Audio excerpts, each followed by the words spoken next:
we're never going to hold on to the early adopter consumers forever, right? That we got them from smart water, then they went from ZICO to kombucha, right? And then they're on to something else, right? So there's a certain level of consumers that are going to move on. The challenge is, can you balance those with it hitting a more mainstream base that can remain more loyal to your brand? Martians landed. Yes. Wearing Prada suits. Yes. Drinking Henry Seltzer. Yes. Chewing juicy fruit. Yes, and? Your branding here. Yes, brand. Your message here. Yes, and? A verse about Yes. your product here. Yes. I'm Hirsch Redfin. Yes, and? I'm a message therapist. Yes. And I have a podcast. Yes, brand. That's right, that's it. Yes. We'll help you fix the world. Yes. Or your bottom line. All right. Your bottom line. Get it. I get it. Welcome to the Yes Brand Podcast.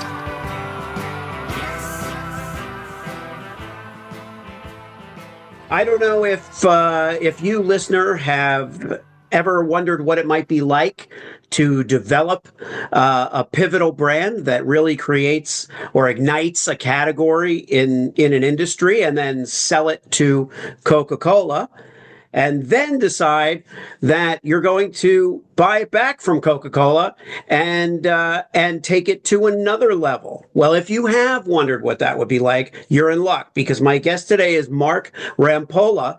Mark founded ZICO, the coconut water that he sold to Coca Cola in 2013, and then recently in 2020 formed a group of investors, including Jesse Itzler, tennis star Naomi Osaka, and bought it back. And now through GroundForce Capital, Mark manages $500 million in assets focusing on health, wellness, and sustainability investments.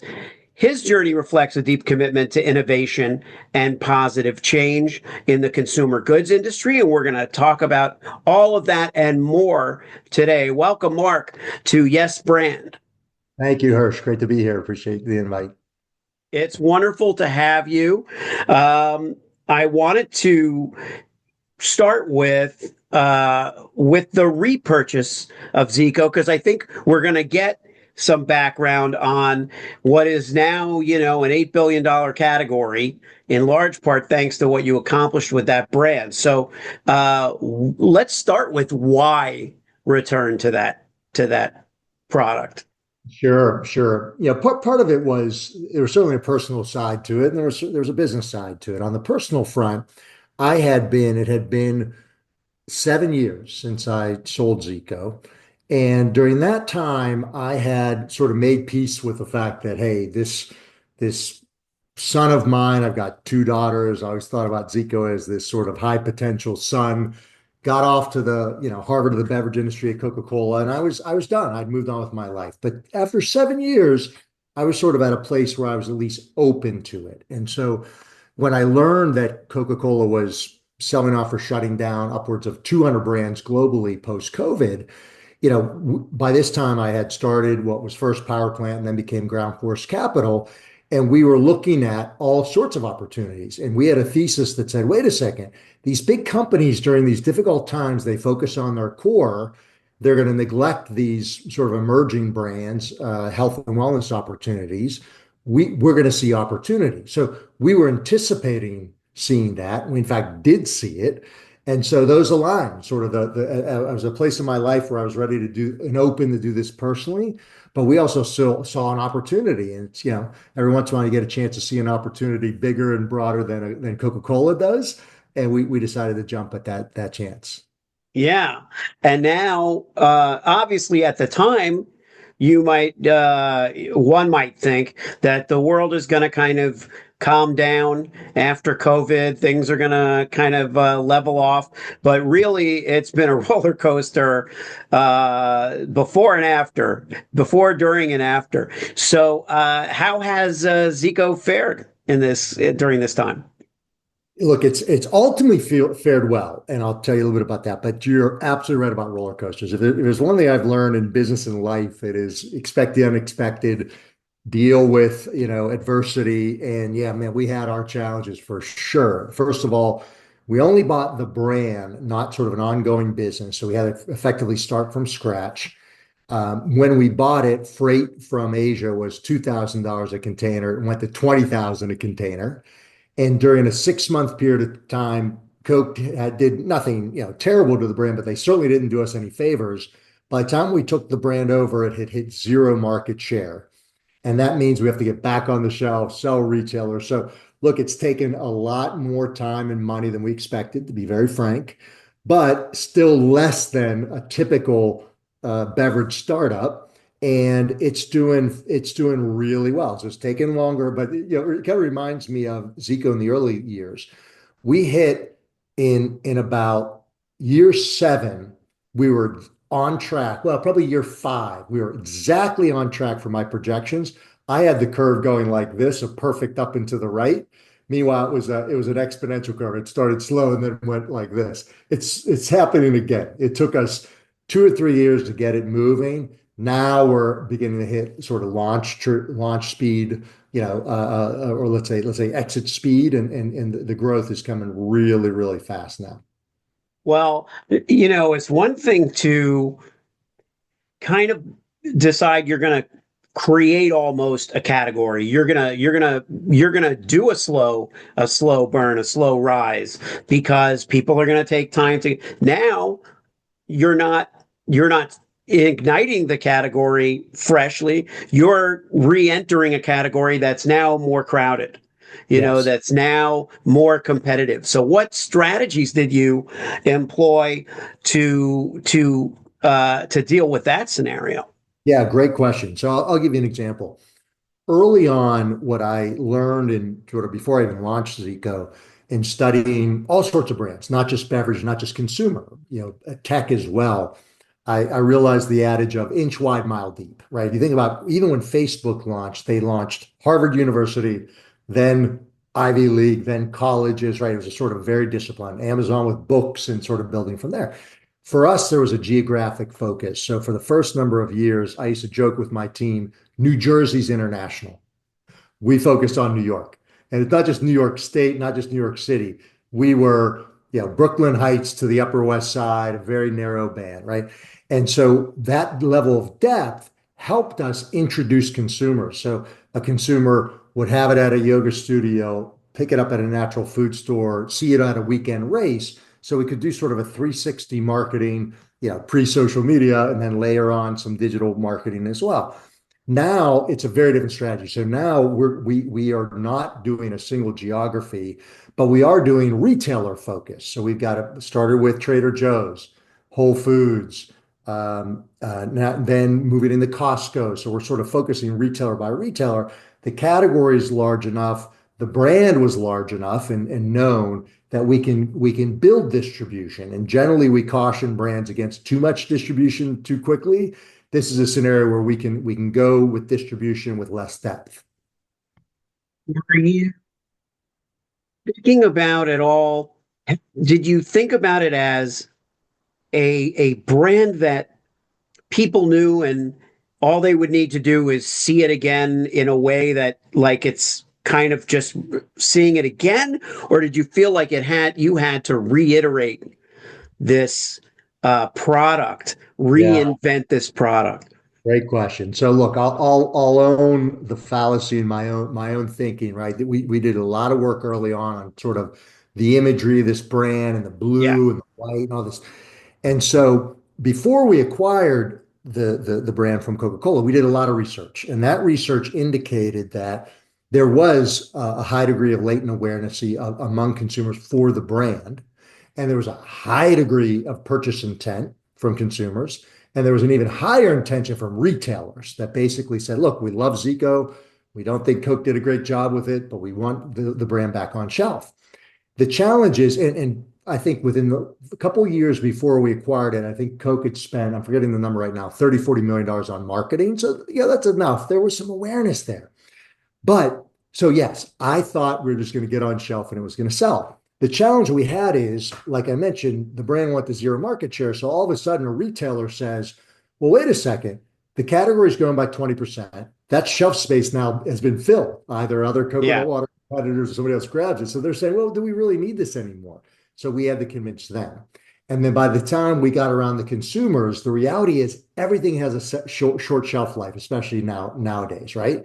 So that sort of latent awareness wasn't translating as quickly as we thought. Now it was selling with no marketing, just on the shelf, but it wasn't selling to the degree we expected, right? So little by little now, we're still not doing big out of home marketing, but it just has taken time. It's taken time to reintroduce consumers to it. We've had to have some different techniques. So I'll be honest, it was humbling, right? It's sort of Yeah. like I didn't want to be, in no ways was I arrogant about it, but I certainly thought, hey, people know this brand. Everyone talks about, knew about this brand, but the consumer mind is fickle. Our attention span is short. And so, part of our goal has been getting the brand back into the zeitgeist. I wonder if to some extent there's a, this would benefit you, that there's a little bit of fatigue, of trend fatigue, like you see a new kind of bottle, a new kind of water, a new kind of cartridge, a new this, a new that, and that requires adoption. So at the very least, with Zico, there's a no like trust factor. So at least you're not introducing something that is a new technology, a new trend or a new fad. Has that helped in any way? Absolutely, absolutely. I think, one of the things I've learned with Zika, but also across all the brands that we invest in or pass on, we look at about 1,000 opportunities a year and might make 3 or 4 investments. It is so important to have a crystal clear hypothesis that then a company's testing out, right? So to your point, when we launched in 2004, people didn't know what coconut water was, generally speaking, or they thought canned coconut water, from with a ton of sugar in it was just what it's supposed to be. So we had a lot of educational work to do. This time is very different. There's a general awareness of coconut water. The challenge was to both have consumers choose Zico versus other brands, but also we realized that the existing consumer base is still relatively small. So there's still a question of how do who do you target? What's the message? What's the value proposition? How are you competing versus others? And so that's taken us some time. And the other thing I'll share is that process is for a growing brand, growing company. There's always learning, right?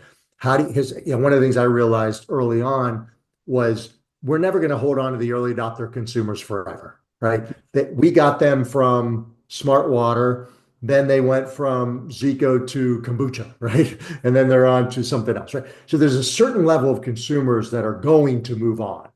The challenge is, can you balance those with it hitting a more mainstream base that can remain more loyal to your brand? Yeah, yeah. Now you wrote a book, High Hanging Fruit, right? You Yeah. wanted people to be able to take some of these lessons and as you describe it, people who want to succeed, not just because of their values, but in spite of them, Yeah. uh, which I love. What was the genesis of that book? Oh boy. Mainly for me, Hirsch, that was sorting through my own reasons for starting Zico. So when I look back over that was a 9-year journey. It was a ride. It was a lot of up and down, probably 5 years on a constant brink of bankruptcy. It took a real toll on my marriage, on my relationship. And I was one of the winners, quote unquote. And so, but I really didn't have time during that 9 years to reflect back. What did this mean to me? What was I trying to do?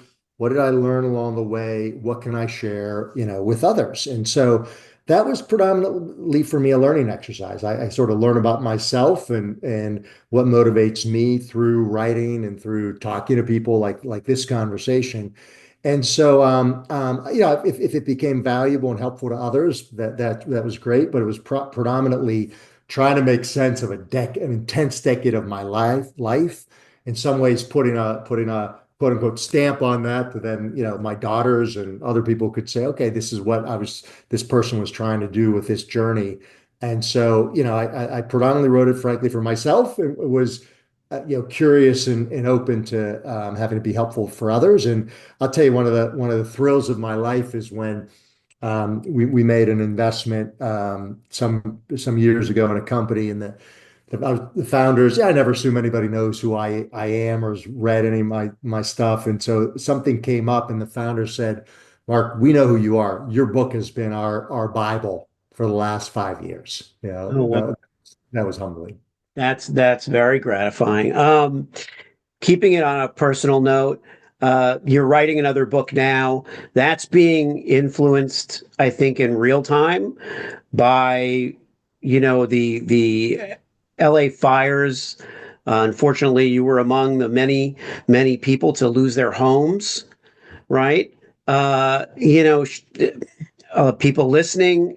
I mean, it's because I know so many people who have also suffered that fate. I know there are people listening who empathize directly, but there also are people who just really whose hearts go out to those who lost homes and businesses and so forth. Share a little of your reflecting in the close view mirror, obviously, but Right. yeah, share a little of that. Sure, sure. Yeah. I had a beautiful house. I'd only lived in it for about a year in Pacific Palisades, and I was renting it, but I was in discussions with the owner to buy it. So I was spending money like it was my own. I had put in a brand new 8-person barrel sauna, cold plunge, custom blackout blinds, new furniture, indoor and outdoor. And I lost it all. And that also, I had moved out of a home that I raised my ex-wife and I raised our daughters in. So I had their things there, art and personal matter. And I got out with the shirt on my back, literally, and went to work that day and never went home. And what was fascinating for me was I had just finished a book that the placeholder name for it is An Entrepreneur's Guide to Freedom. And it was basically about this myth that I think most entrepreneurs have, you know, have a great idea, work really hard, make a ton of money, then you'll be free. And this concept of what does freedom really mean? And so my personal experience was, even after having done that with ZICO, I had an amazing life. I have had an amazing life, but I really had this sense like, am I really free? Am I doing starting these new businesses, doing this investment because it's really what I want to do, or how am I influenced by other decisions? And I started to realize how those outside influences, or personal influences, shame, blame, not feeling all the feelings associated with being an entrepreneur, were holding me back from really experiencing life freely, but also were limiting my success. So that's a journey I had realized since selling ZICO. And like I mentioned, working with hundreds of entrepreneurs and talking to thousands of them, I realized I'm not alone. Everybody sort of generally has this buildup for freedom someday, right? I'll take care of my health and wellness and relationships, and I'll meditate later, and I'll do all these, I'll get back in shape, all these things later, later, later.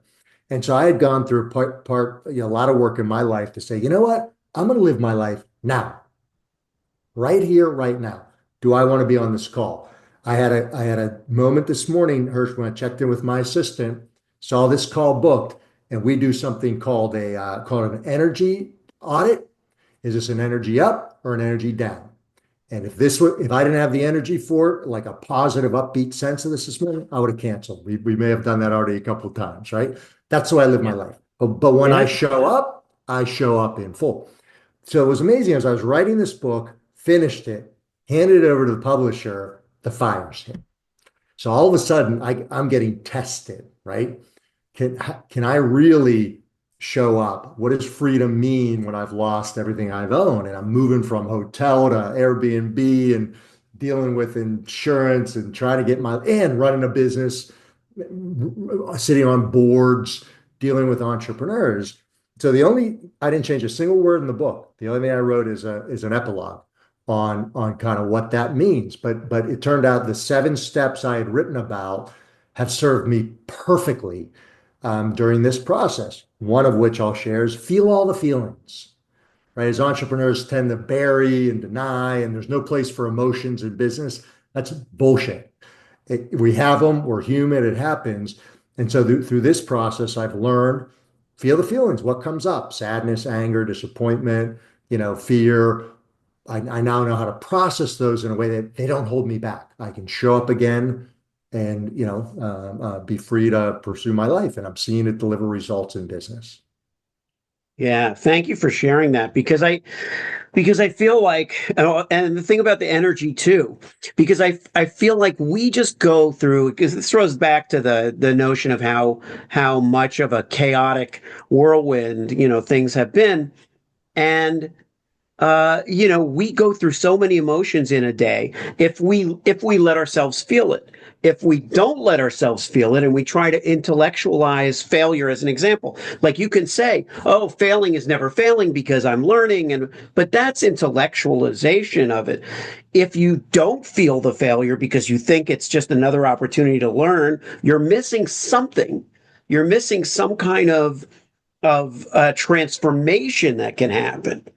It's I would yeah, add go ahead. intelligence, the data. So emotions are data. They're just energy that moves through the body.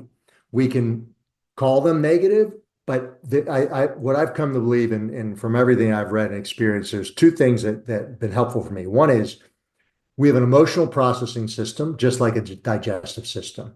Healthy body takes in good food, processes it, moves out the junk, takes in bad food, gets stuck a little bit, reacts, but somehow moves on, right? Emotions are the same thing.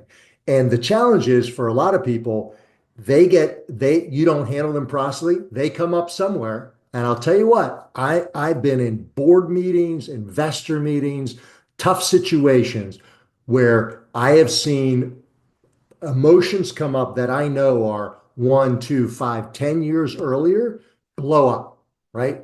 I've seen businesses fail. I've seen entrepreneurs hit walls because of unprocessed emotion from things in their past, right? But the other point you said, I think, is very true.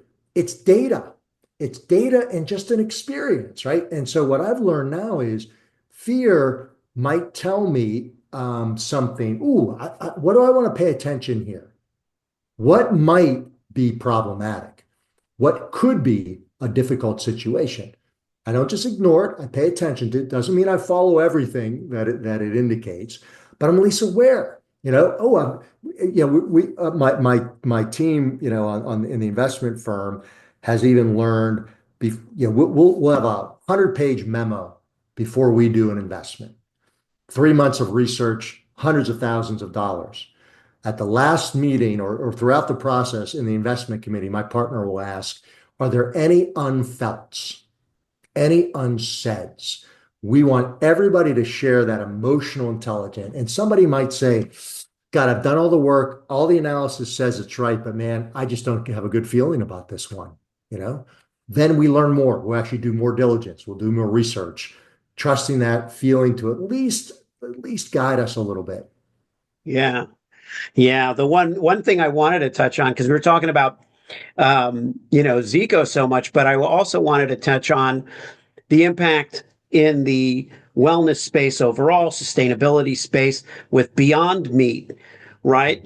You were involved in that as well. What looking at that, how do you feel that we are coming along as a society in terms of our own wellness and doing business wise what's good for us human wise? Oh boy, that's an interesting question, Harsh.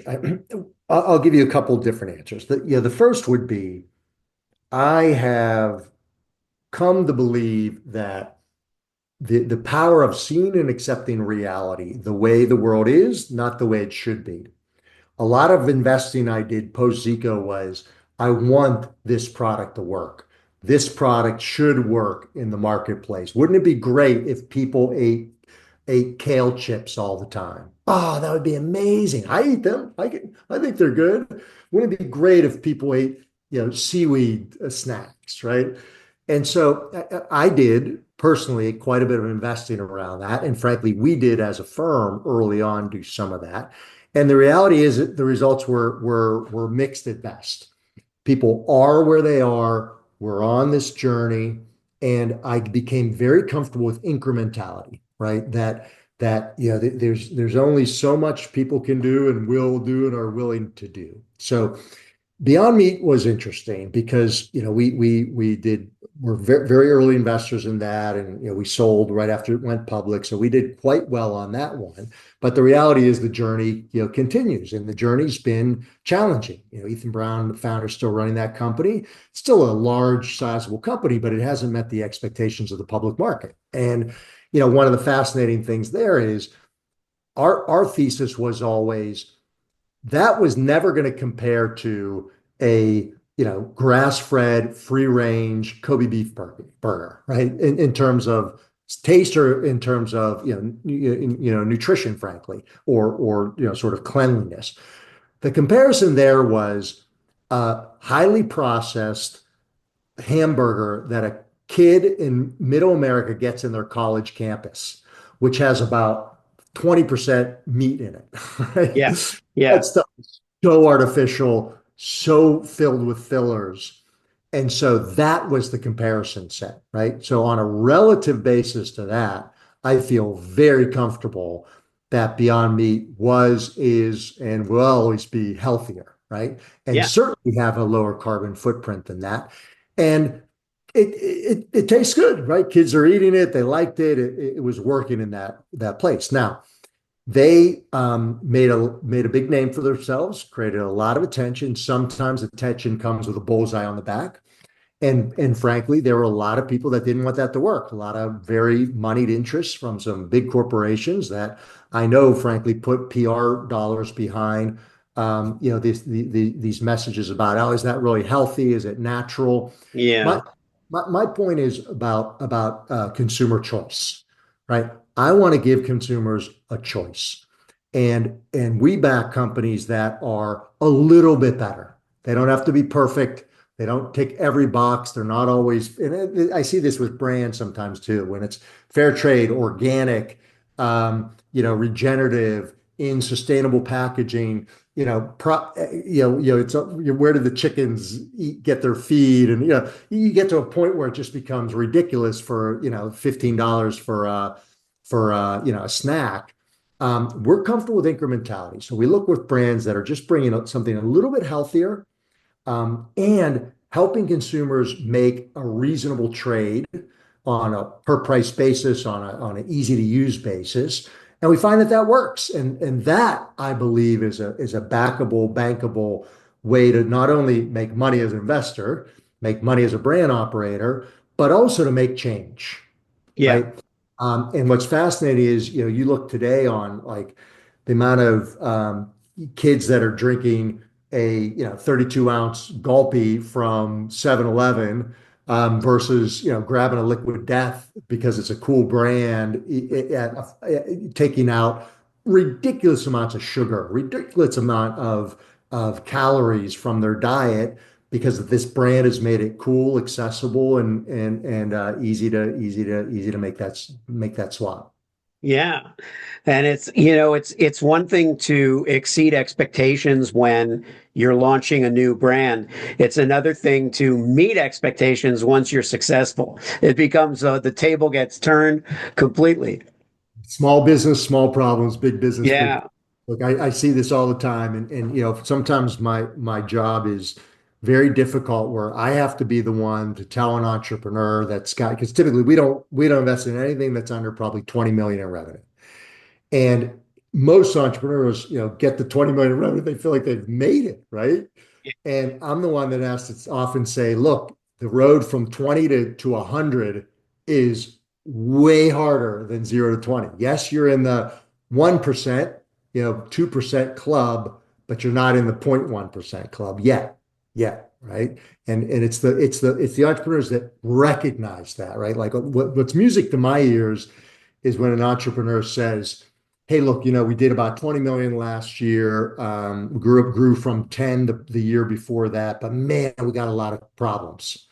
We got a lot Yeah. of problems. Not quite there on this challenge. We see this roadblock, Well, and by the way, I think I'm going to need some different leaders around me, and I'm trying to figure out my role. And and we're profitable, but we're not quite where we want to be. Like, now I'm interested, right? It's somebody that sees the road ahead and understands that it's almost irrelevant what the road behind them was. Yeah. Well, I can tell you as a podcaster, at least, I've known what it's like to get into the top 1%. And I know that I have never gotten closer to the 0.1% than that. So the road from 10%, it fluctuates up and down, with Apple and stuff. But if you go literally, you feel great and you think, oh my gosh, I have a 2% or 3% even. And then you're like, okay, but 0.1%, look at those 0.5%, and you feel like, how am I going to ever get there? It's a world away. I Right. really, Let me come on for a second, because that's very poignant to what I've been writing about, which is from my lens. It starts with knowing yourself first. And so it seems like we're cut from the same cloth, right? You're not celebrating, you're probably celebrating. We're pretty happy when you got to that 1%, right? But then it's like, oh, what's next? What's the next bridge and mountain, challenge? What I have found is, I know the one in me that tends to be that way. And I know how that can be a motivator and powerful, but it can also, some ways, distract me from appreciating where I am, reflecting on and appreciating myself for what I've done to get here. And I've found that that is often part of the unlock for going to where I want to go. It's just that simple: step back, say, hey, I appreciate who I am. Look at my successes. Look what I've done. How did that happen, Hirsch? How did you make that happen? What did you do? And really owning that. So I talk entrepreneurs through a bunch of exercises and how to do that. Celebrate your wins, document them, right? Look at what worked for you in the past. Maybe it's different in the future, maybe it's not, right? And how can you test and learn? How can you continue on that journey, but do it from a place of freedom, do it from a place of presence. I love that, Mark. Thank you. Well, thank you so much for doing this. That's a wonderful final thought. If you want to add a thought specifically to people who are on the brink of innovation. In other words, let's even go to, they haven't even launched the product yet, because I know there's so many people out there, especially in the last 5 years, that are on that journey, but it takes, the first one takes a long time.